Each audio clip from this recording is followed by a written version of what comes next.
next episode of the Fluid Dynamics podcast will focus on the Ferengi and explore my premise that they are the most dominant race in the Alpha and Beta Quadrants. You heard me correctly. I did not stutter. The Ferengi are the most dominant race in the Alpha and Beta Quadrants. The Ferengi have always stood apart in the galaxy. While the Federation champions ideals, the Klingons glory in battle, and the Romulans weave shadows of secrecy, the Ferengi wield a weapon more enduring than fleets or armies: profit. Born on a swamp-drenched world where survival demanded cunning, they transformed greed into creed, contracts into scripture, and commerce into empire. When they first appeared in Star Trek, The Next Generation, the Ferengi were caricatures of avarice, sharp teeth, oversized ears, and endless lust for latinum. Yet over time, through Deep Space Nine and beyond, they evolved into something richer, a mirror of our own economic obsessions, a satire of unchecked capitalism, and a case study in adaptation. What began as comic relief matured into one of the franchise's most sophisticated portrayals of cultural resilience and transformation.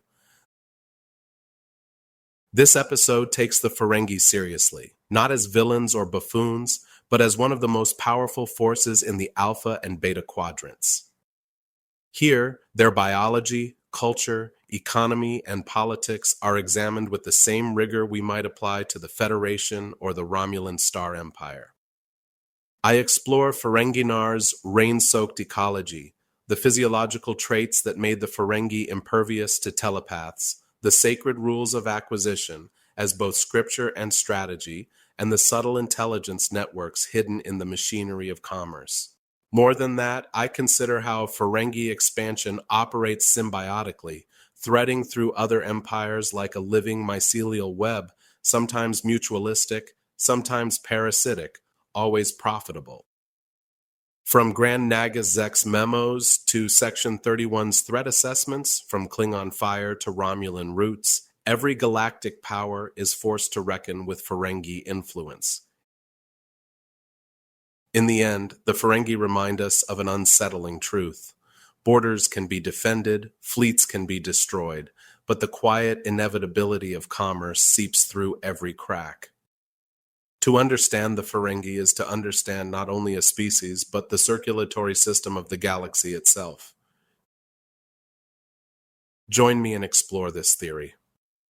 Until then, watch my current post-Section 31's influence on Deep Space Nine, The Adversary, where I expand on Section 31's influence on the events in the DS9 episode The Adversary and my premise that Michael Eddington was an undercover Section 31 operative. The book, which extrapolates on all the DS9 episodes with hidden 31 influence in addition to the Section 31 books, is available now. Until next time, peace.